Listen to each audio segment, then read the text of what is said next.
It's not quite the same. It's just not quite the same without you, Mario. We were thinking of you, buddy. We hope you're doing well. This is Jason Marlowe. And John Dingfelder. Good morning, Jason. I'm doing well.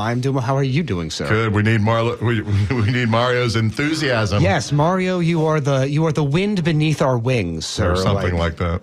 I need to have that queued up.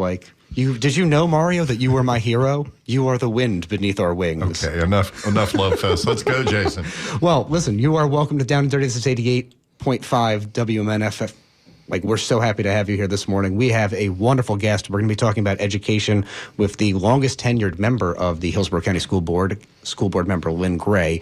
And we're going to be, getting into it. We got a lot of stuff to talk about. Brand new superintendent, teacher shortage, the future of education in Florida. The impact of the governor on local schools. Yes. and the laws that he has passed, the fact that the legislature is still eyeing a lot of, public education laws. We have a lot to discuss today. Education, it might not be, school is not out. I think we might have to book a few more hours for all the issues we got, Jason. I have a feeling like our phones are going to light up. And don't forget that you can call us at 813-239-9663. We have, I believe, the lovely Irene there screening your calls, I believe. I better slide over to that board. You may have to. You may have to do some sliding, sir. All right. Well, let's go ahead and introduce our guest, Lynn Gray. Welcome to the studios today. Well, good morning. It's my pleasure. And I'll give a little background on Lynn. She was a public school teacher, I believe, for 30 years, and then she actually taught over at Jesuit locally. She had her own business, helping people train for marathons and that sort of thing. She is a marathoner, and she also dealt in the world of homeschool, which I find very, very interesting. Mm-hmm. She was elected to the Hillsborough County School Board in Tampa 2016 and then 2020. And now she'll be running again, I guess, for a different district or same district? Countywide. Countywide, okay. And then she had her own company. So she's kind of covered the gamut. Yeah, at one point, as I recall, a skydiver at one point. Yeah, and when You've lived many lives, Lynn. Yeah, many lives. Well, when you get to be a certain age, too, you definitely have done a lot in your life. So as a marathoner, my key question to you is, how are your knees? I had one replaced and the other one needs replacing. But No, this is not the glowing report. I did have to have 2 knee replacements. There you go. But I was attacked by a pit bull in the ACL, and then one had to be done, but just so the listeners know, a lot of times the other has to be done because the cartridge wears out very quickly, the compensation. Yeah, so, maybe that's where I'm at. Yeah. Is this what I have to look forward to? Well, we're movers here, so we're falling apart. We're rusting out a little bit. Well, Lynn, you're in the world of public schools, back in the world of public schools after your 30 years Hillsborough and Pasco. I thought that was interesting. Yeah, I had 3 years in Pasco. Tommy Waitman was the superintendent, and that's you and I, we go back a long ways. So yeah. Very cool. And and I did teach public school for 3 years of my career, and I actually loved it. I always said that I would continue to teach public school if they could pay a little bit. And back when I was teaching, they were paying $35,000, something like that. I wasn't making much more when I was teaching, which is terrifying. 3 teachers in the house. Yeah, 3 teachers. Everybody in this room has literally spent some time in a public school classroom. But philosophically, Lynn, why do you think public schools are important? It looks like in Florida we're trending away from public schools to charter schools and other iterations, but I've got a feeling maybe you have a special place in your heart for public schools. I do. And when you say trending away, I would have to say that's financing away because we are being very gradually defunded. And siphoning away, and we can go through categoricals, but it is real. The public schools, there's nothing better than being able to go to a classroom, seeing the diverse amount of students, and also having just all types of support systems. You have your school psychologist, you have your social worker, you have the guidance counselor, you have food for the children. Yeah. We just have enormous amount of resources. Yeah, I don't think people appreciate, for the sake of educating the audience if they're not aware, it's the 7th largest school district in the country. You guys service around 200,000 some odd children a day. I mean, like, the numbers on that are kind of astronomical. I don't think people truly appreciate the scale and scope of what the Hillsborough County School Board and School District encompasses. I mean, it's 1.4 million people and all of their children all trying to get access to education. And I'll say just briefly, John, to your point, it's funny. We hear conservatives talk about liberals wanting to defund the police, but here in Florida, conservatives have defunded public education. Yeah. What's with that attack, and what sort of impact is the governor having on public education? I was thinking about on the way over about the banning the books by the legislature and the state school board. Don't Say Gay made national headlines. How about that, Lynn? Well, and this goes back when you study the Holocaust and the banning of the books. When you subtract the diversity of reading ability or offerings, what you're really saying is we want you to read certain books and we want you to think certain ways. Now, just capture that moment. So without analytical thinking and without the higher echelon of books from different cultures and about their culture, you're really subtracting a student's identity in many ways and their ability to really rise to higher levels of thinking. So, but back to the curriculum, which is really my area because I taught all these grades, right? AP history, advanced history.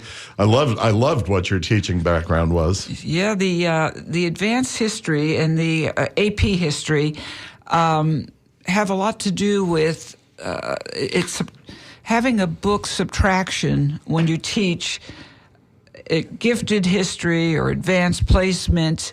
It's the opposite because what you want is the variety. Yeah.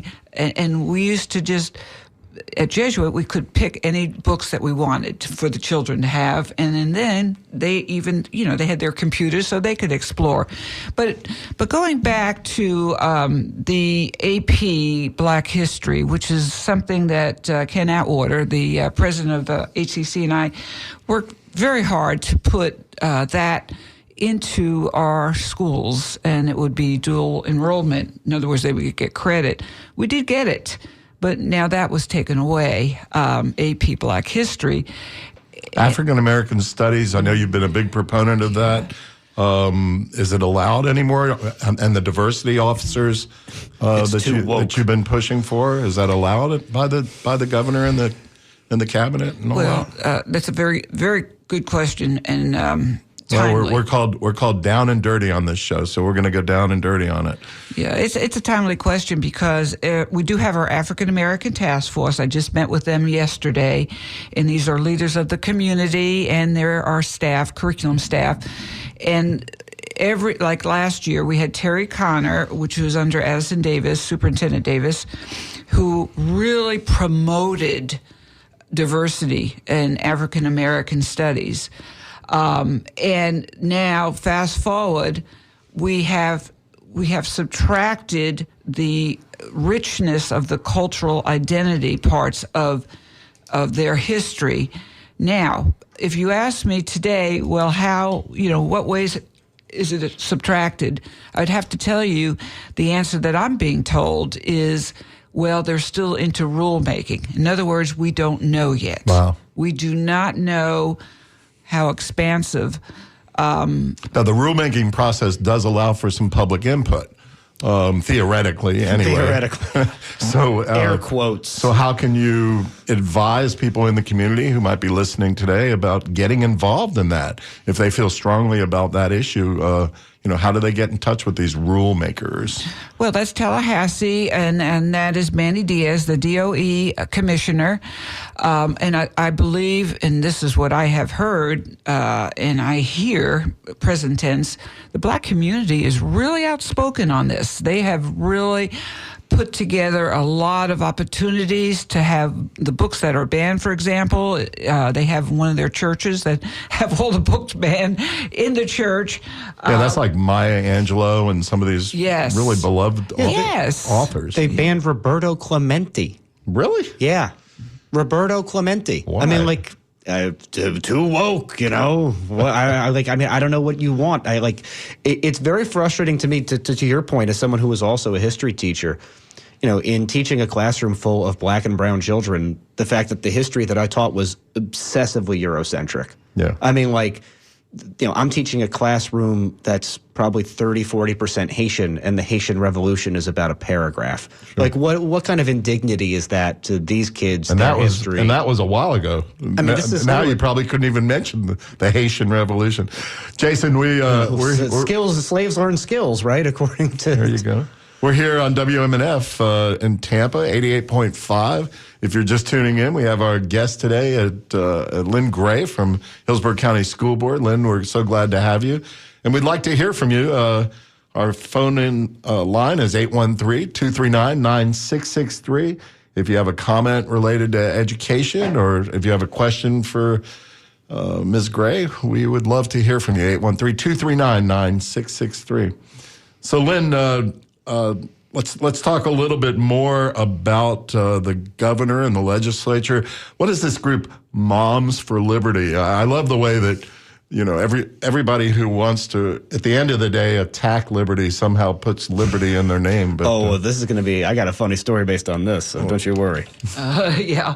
Well, are you seeing them down at school board meetings? Yeah. Lynn? Yeah. What happened to the Moms for Liberty, and there's a few of them that live right near me in Fishhawk, and I find them to be, very communicative, and they really believe in certain books are pornographic and certain books are over the top. They absolutely believe that, and that further, the conduit for them now is to get with the DOE to make sure those books are taken out of the library that they deem as a group to not be appropriate.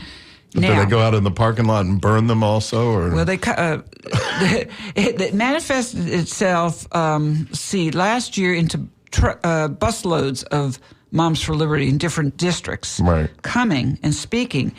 And it got a lot of press, and they did get a lot of successful press, put it that way. And some districts do not have a very tight process for eliminating books. Our district has an excellent one, and it gives every mom or dad an opportunity to say, hey, man, this book is not appropriate. I don't feel like it should be in the library. And then we have a committee that's made up of diverse amounts of teachers and staff members and parents. They go through that same book and they determine yes or no. And then finally, if there's still an argument, and this takes a period of 6 to 8 months, right? If there's still an argument that it has to be taken out, then they can bring it to the Department of Education, DOE, and then they go ahead and do that deciding point where it used to be the school board.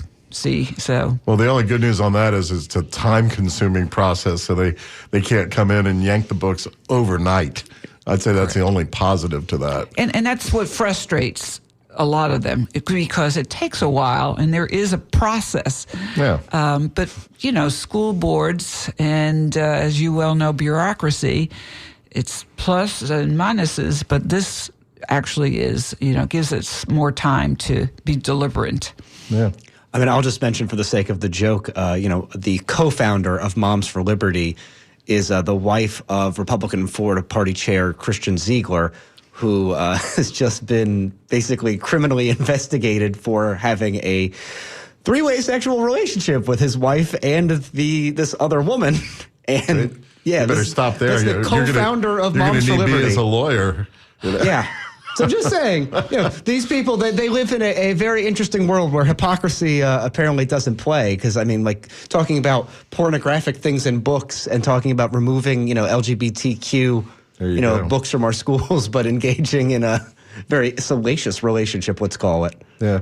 Lynn, that Don't Say Gay issue from last year, or I don't know when it was, last year or the year before, to me, just so personally tragic, right? I mean, what are we doing attacking these children for their choices and their free speech. Well, now you're getting into the mental well-being of a child. So if we're attacking, say, the LGBTQ community, then what we're seeing now, it manifests itself into more bullying, and the mental health of a child. If you put that together, the insecurity and the danger, the safety of the child now becomes part of this of a trend that, in my mind, is very, very dangerous. And that's a subject I've gotten deep into because I've started the human trafficking. And you're on the children's board. Yeah, I'm on the children's board, student online safety, and I know that many of these fights and many of these situations that come up are coming from the cell phone, and they're stemming from the messages from Tallahassee about LGBTQ gay. This is a bad book. It's a bad book. This is you shouldn't act a certain way. You shouldn't dress a certain way. I'm sure all those things. And then it comes to bullying. Hey, Lynn, Jason, we have call. We have a call. Let me see if I can handle this. Looks like Ken in Tampa. Ken, you're on the air. Can you hear me? Yes, I can. Good morning to everyone. Good morning. We're glad to have you on Down and Dirty, WMNF 88.5. You have a question for Lynn Gray, our school board member? Yes, I do. And hello, Lynn, and happy Friday. Oh, thank you. Play Day. My question is to address the Florida legislature with regards to Senate Bill 256 and House Bill 1445 with regards to deduction of union dues from employee payroll checks, and how that affects your decision-making at the school board that you represent, all the employees, whether it be educational, support staff, maintenance, school bus drivers, and so forth. How does the school board address that issue? Well, we haven't addressed that issue from Tallahassee. I will tell you, though, our relationship with Rob Crete, the CTA, is a very positive one of trust and collaboration. And when Rob comes to speak, which he does every school board meeting, as you probably know, he respects every one of us, and we respect his views. So we have a very open relationship with the union. I know that the outside forces, legislatively, as you shared, would say that it's they're bad, or we got to get rid of the unions and so forth and so on. But our county is very supportive of them. So and that goes all the way down to the industries of welding, carpentry, all of the unions. So. We talked about that on a show about a month ago when we had a firefighter on. Firefighters and then a couple union. months ago before that, when we had Jim Janecko, my friend from Operating Engineers, and some other folks. Jim, yes, we've been covering our bases with the union. Hey, Ken, are you a teacher? My occupation begins with a T, and it's a labor union. Oh, okay. Teamsters. Teamsters. Oh, wonderful. Yeah. Well, we made we made a policy adjustment to help the unions with the income, the percentage of monies to support your apprenticeship programs, which in my world, I think you all have the best comprehensive, way beyond, and we talked about ABC and the other competitors, but you're top drawer. Thank you for being there for these kids. And the apprenticeship programs are so important. It used to be, you're either college track or you're nobody. Correct. And now we recognize that we need multiple tracks for kids. Shout out to a friend of the show, Councilman Vieira, for helping press the apprenticeship ordinance on City Council. Yeah. And listen, I can tell you Jim Janecko could tell you far better than I could, but the discrepancy between the ABC contractors and what these union folks are getting, they are life-changing opportunities. They will pay you to train. If you don't live in the area, they sometimes will house you to pay you. So how does the school board and the schools, how do they interact with these union apprenticeships programs? Do they give them space, or do they help fund? How's that work? Yeah, we help fund to a degree, and we give them space. They are coming in as participants there, and correct me, Ken, if I'm wrong, but a lot of the children, and I'm calling them children, even big football players, I still call children, but they've already graduated, or they're not, necessarily seniors. So you all take those individuals and extend their education into the occupational, vocational world. And likewise, we definitely are, we worship, we want those children to be into those apprenticeship programs that you offer. Because it's a win-win situation. We have 4 vocational centers in our district, which are quite large. And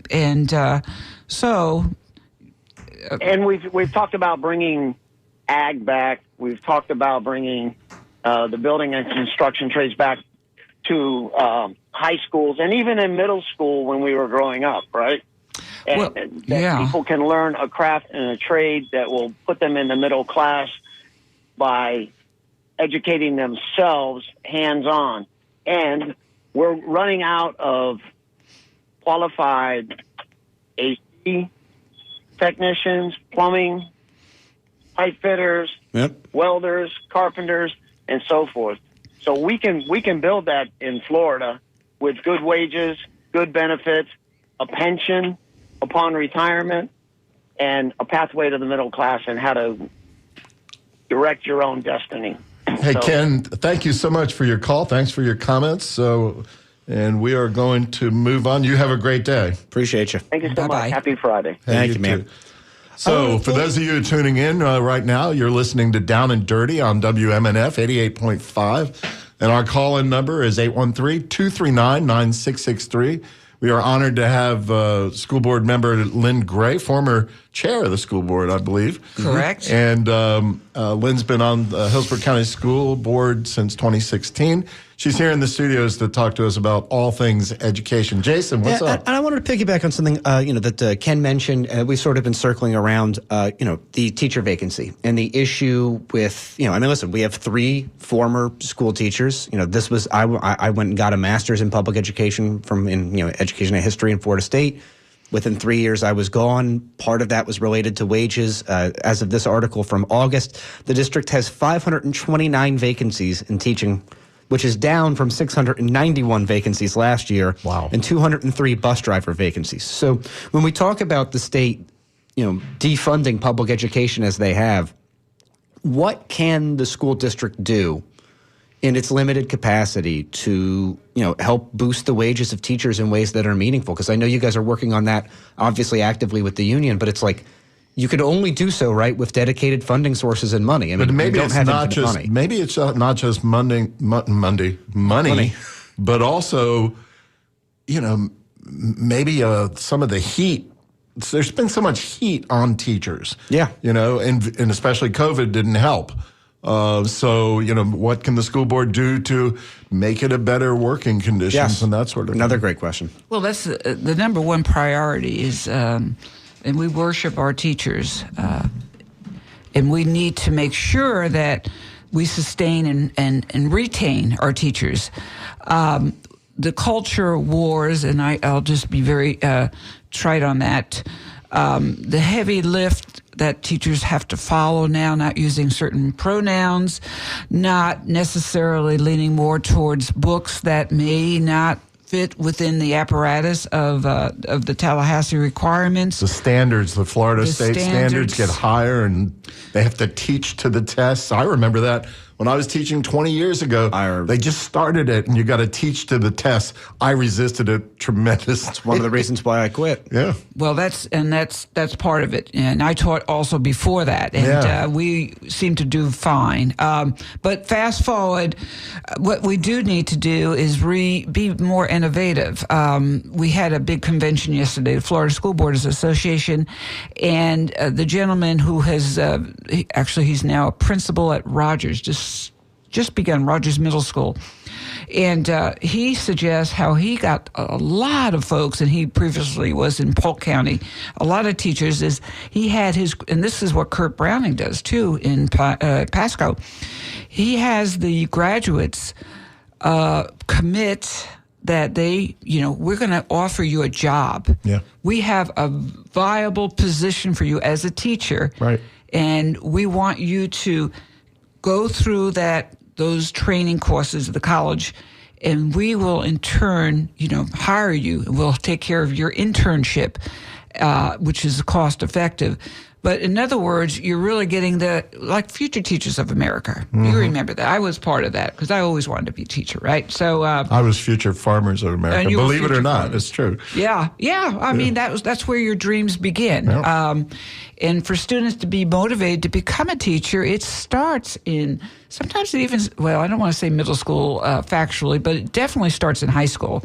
And you have a wonderful teacher. Typically, you have a wonderful teacher who influences you to be a teacher. Yeah. I'm sure we all had one of those. Mine was Miss Brown in 4th grade. I'm sure she's not around anymore. Mrs. Rhines, 5th grade. There you go. And Mrs. Morrill at 9th grade. Shout out to all of them. Yeah, and she's still, lively, and I don't think she's teaching anymore. But anyway. Was that I got to ask, was that in New England? No, that was in East Bay High School.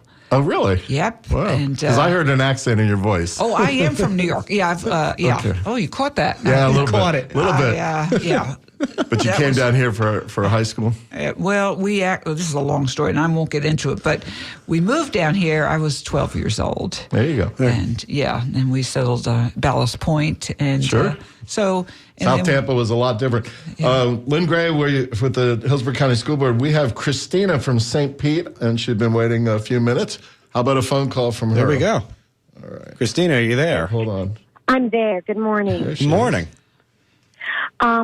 I have a question. I've heard with the Don't Say Gay bill and the various bills that have passed in the legislature, there's been little to no conversation about how these bills could affect dramatic literature. We're only really hearing about how they affect traditional literature. I come from a background of teaching a combination of both drama and film and television production for 11 years in the state of Florida in various counties. And at one point in my career, when I was teaching in Broward, I did a workshop on stage of A Raise in the Sun by Lorraine Hansberry, and the students and I dissected the play in class before we put it up on stage. How is a drama teacher supposed to walk the line in this situation? Because there is no way to dissect a play like this intellectually and not discuss the socio-political elements of a play like A Raisin in the Sun. So how would this affect dramatic literature, these new laws, and how does a drama teacher protect themselves? What a wonderful movie. Sidney Poitier, I never saw it on stage, but I bet it'd be beautiful. What do you think, Jason? I mean, I think the reality, right, is they're trying to, as Lynn said earlier, suppress thought that doesn't align with their vision of what they want. They want it to be Leave It to Beaver 1950s America, and anything that I think that challenges that sort of template, I think makes them extremely uncomfortable. Lynn, have you heard from drama teachers in the school system about any of these First Amendment infringements or how it's impacting their ability to teach?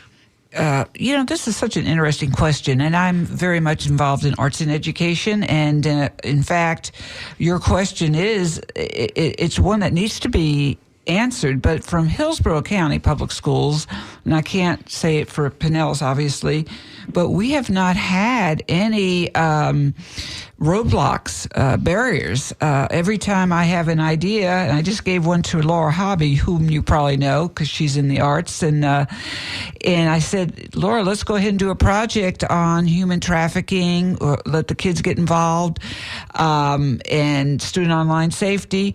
But I mean, at least my experience, every time I've given something to the arts, there's not been like, oh, we've got to be careful because we have this Don't Say Gay.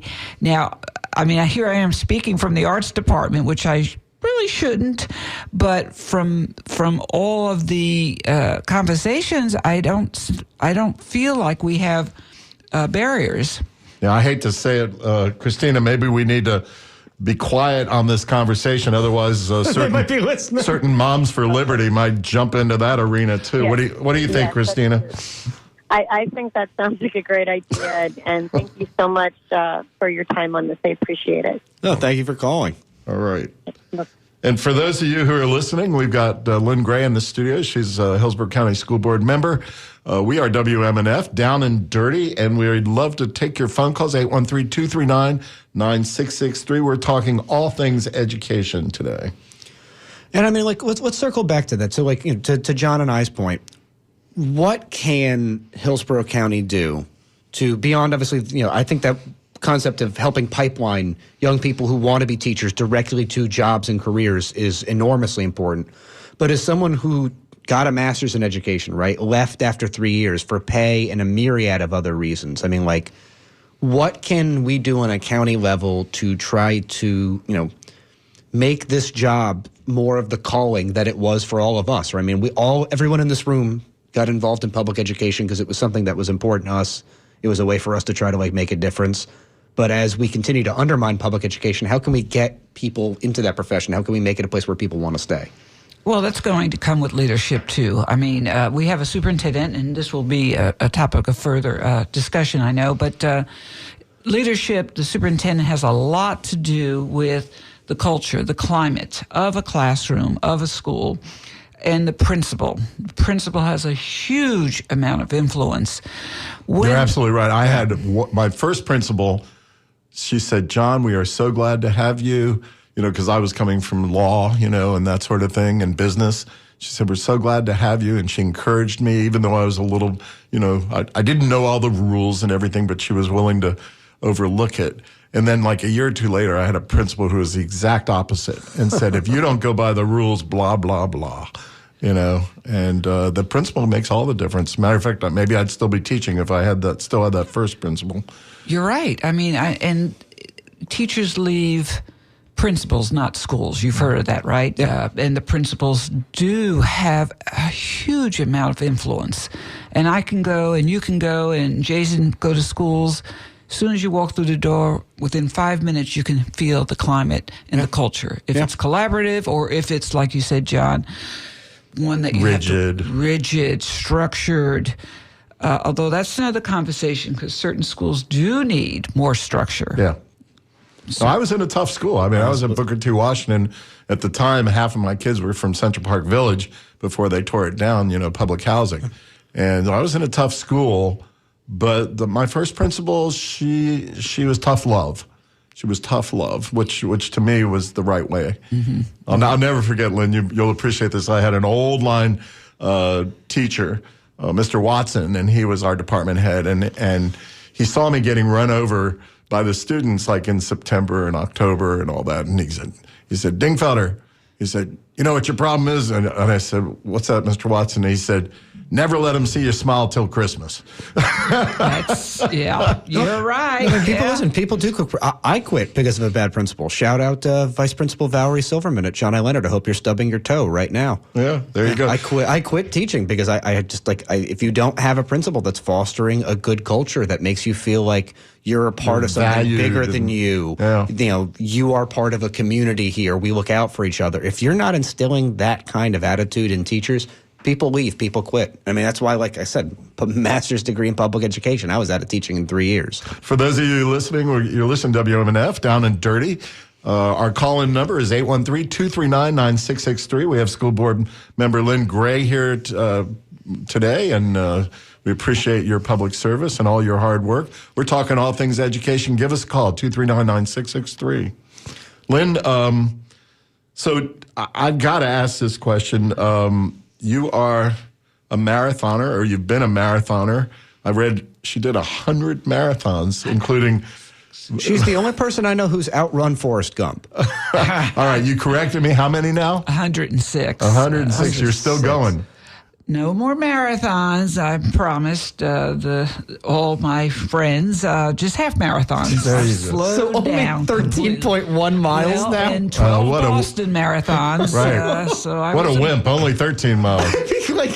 So anyway, my wife told me to ask this question. It's a really good question. having run a few campaigns, she said that running a political campaign, Jason, you've been involved in campaigns, is like a marathon. They're almost identical, except for I imagine I sweat much more from a marathon than I do from a campaign. And you've never been the candidate either. No, I have not. But yeah, do you see the how one equates to the other, Lynn? You've run. This is now your third race, I think. There's a direct correlation. I mean, the idea of a marathon or any competition, you have to enjoy competition. Mm-hmm. You have to know it's how you don't look at the left, you don't look at the right. And you stay on your own issues. You stay with what you believe in. Stay in your lane, right? Yeah. And quite literally. Now we stay in our 2-lane or 1-lane. And that's an interesting conversation. But I enjoy what I do, and I think that any candidate that wants to run, especially district-wide, better know the various communities.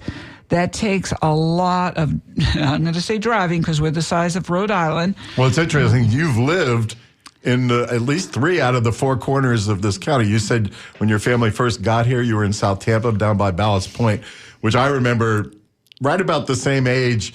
My dad and I, we used to go down fishing at Ballast Point. Yes. And that Ballast Point was a little rougher back then. Yeah. But did you go to Ballast Point Elementary? No, I went to Monroe. That was when I first started there. And then we had a very large boat, so we had to go find a place. We lived... From New York, we lived on a boat for 2 years, a houseboat that my father built. So anyway, we were a very boating community of a big family. Yeah. So where did he park the boat? He had to park it in Tarpon Springs on the in the Anclote, and then we had stayed at South Tampa just for a little bit of time until we found a house on the Alafai is where we wound up. Okay. So we put the boat, we had another one, put it there, and that's why I went to East Bay, and I skipped a few grades and went from, New York it was 6th grade, and I wound up in 9th grade. Oh, my God. So I skipped...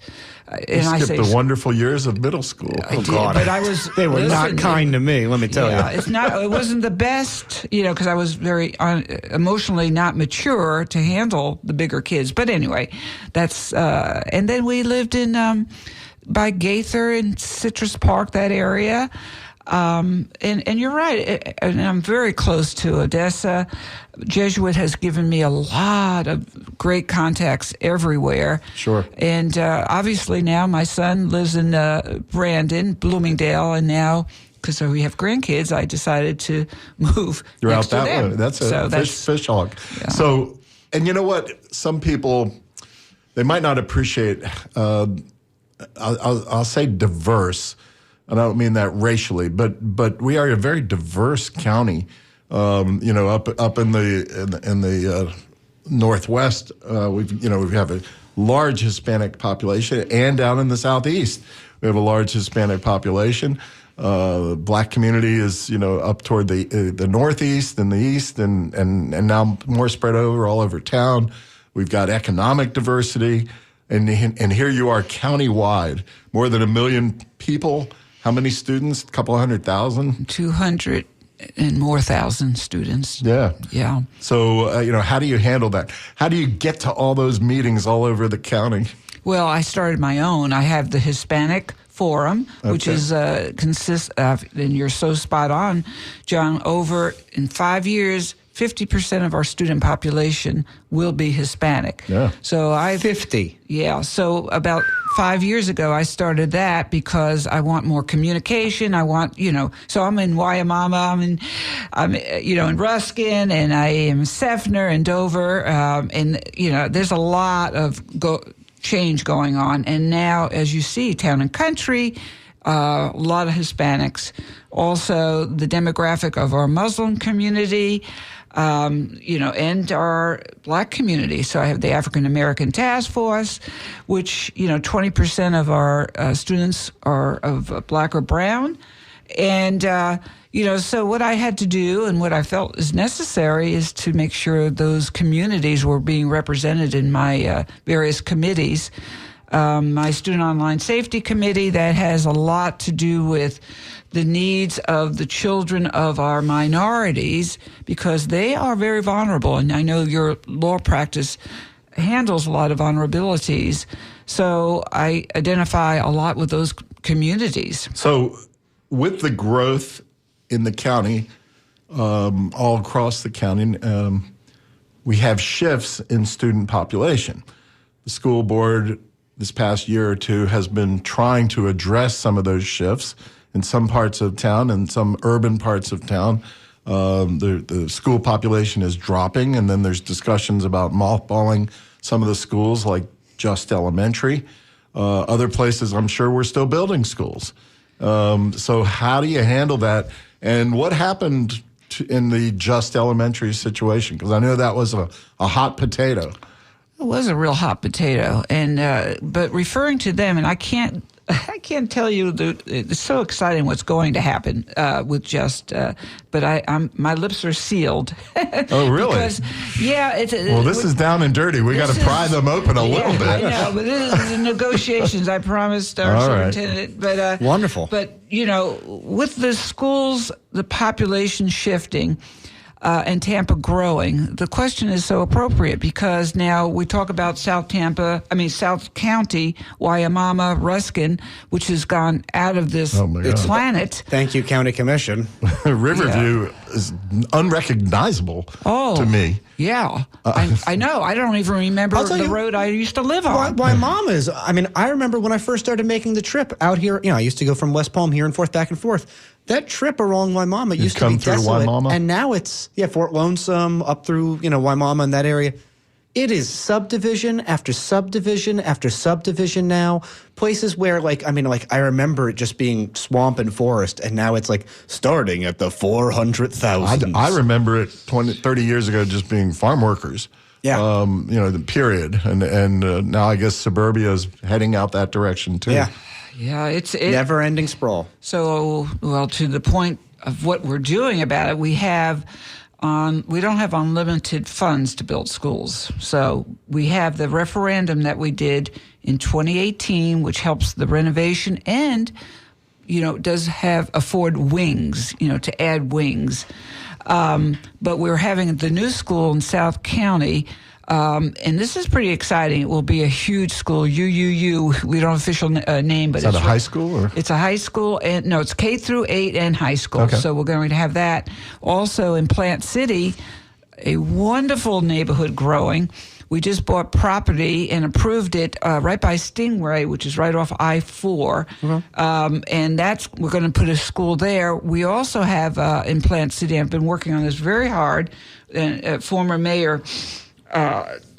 Anyway, I won't mention names, but we have great conversations, and I'm building, or we are building with HEC a vocational center out there. Fantastic. And that's so much needed. That's great. And that goes back to that apprenticeship issue and the fact that a lot of kids want to go in a different direction. Yeah, listen, staying under fluorescent lights is not for everybody. It's not for me. I understand why a lot of children would want to have some kind of different opportunity offered to them. And frankly, if you look at a lot of the other, countries around the world, in Europe, these kind of vocational educational opportunities are offered to them in tracks that enable them to sort of pick your own adventure, like those old books that we read when we were kids.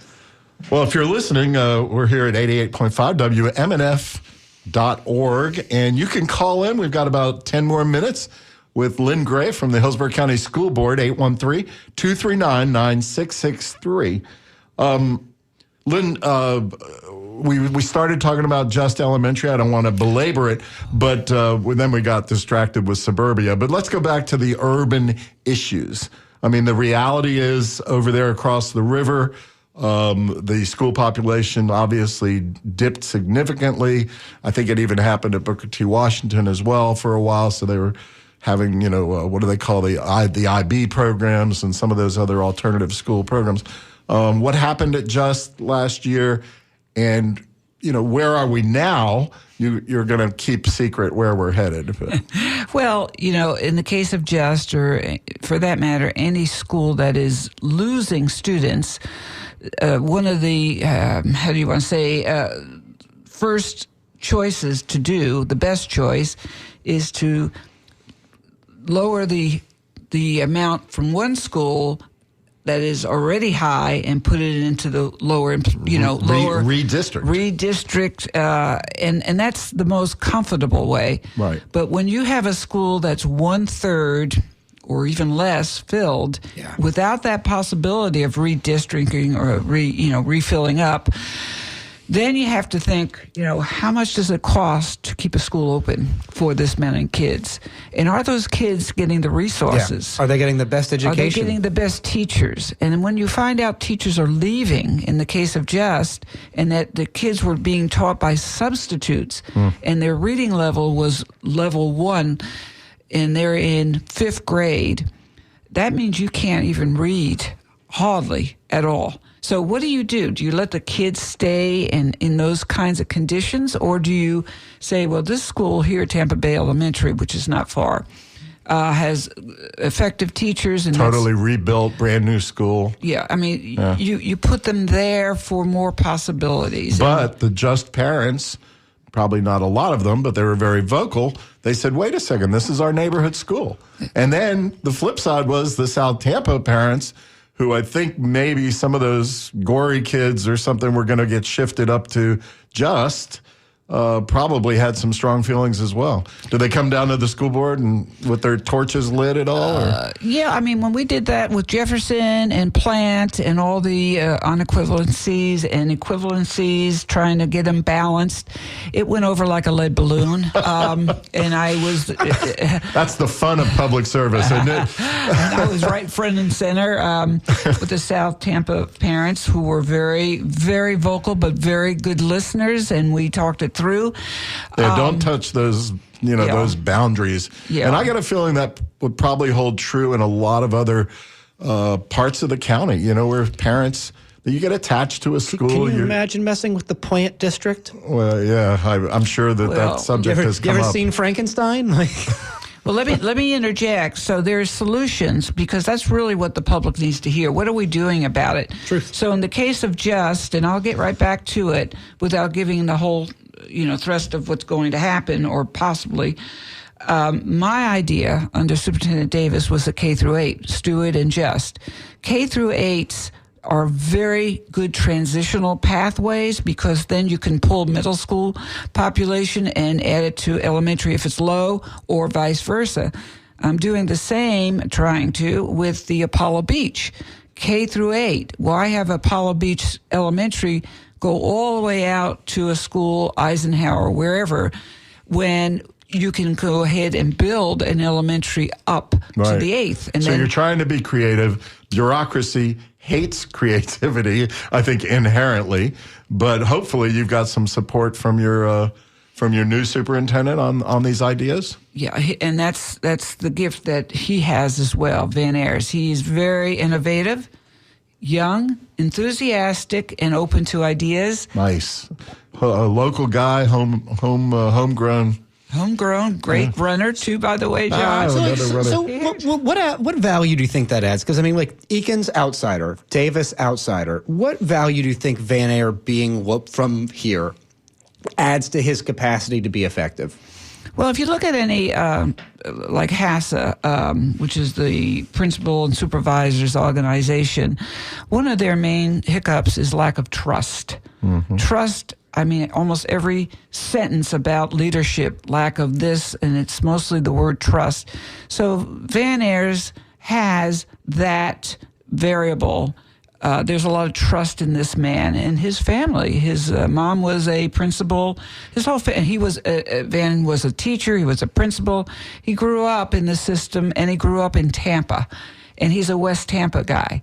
And and those of us who've been living in Tampa for a long time, that it's a small, John, you know this as well. It's a small town. Oh, yeah. And that variable and characteristic of trust goes a long way. So, Jason, it should help the teachers, I hope, remain where they are and not go to another district. Yeah.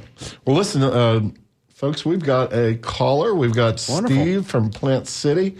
Steve, you're on the air. Can you hear us? Yes, I can. How are y'all this morning? We're doing well. awesome. Thanks so much for Lynn calling. might recognize Steve from Plant City, but go ahead. Hey, Steve.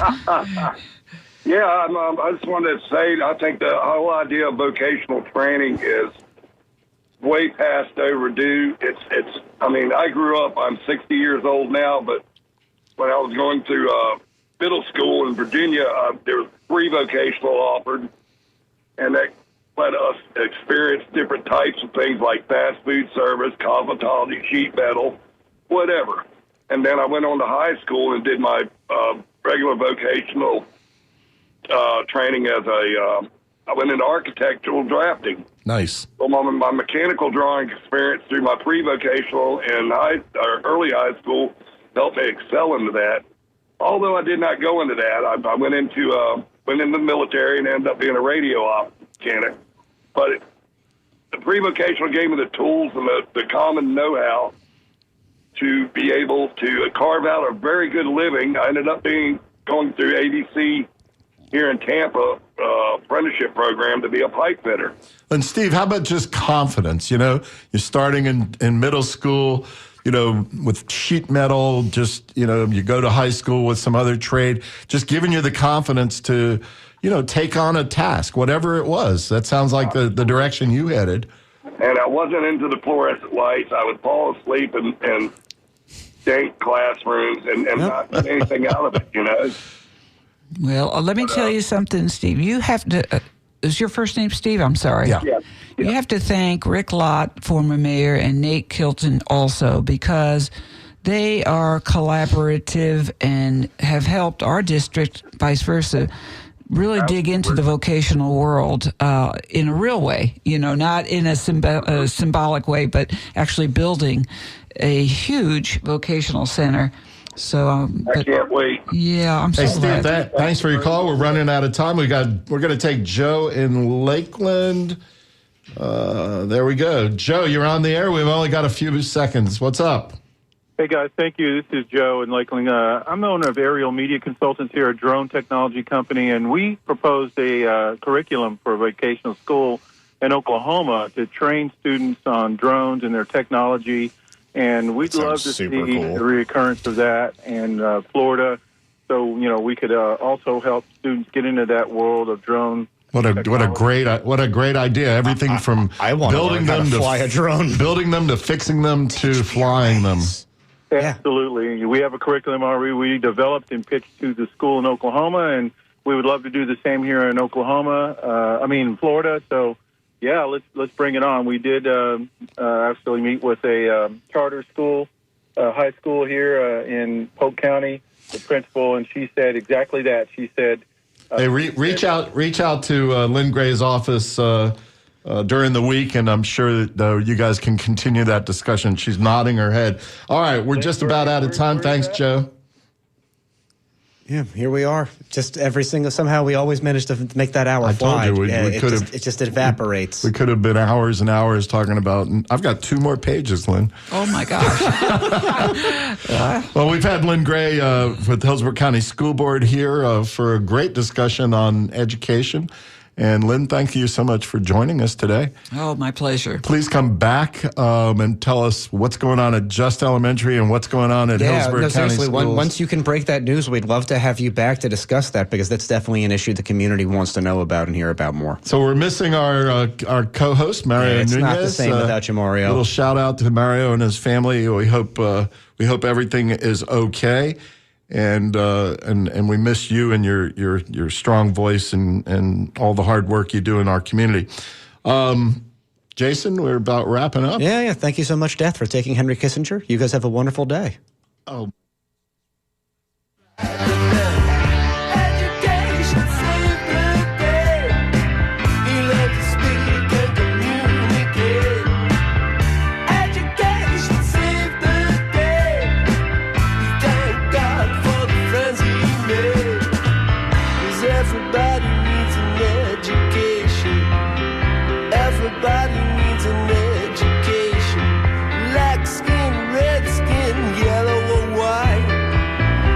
Live from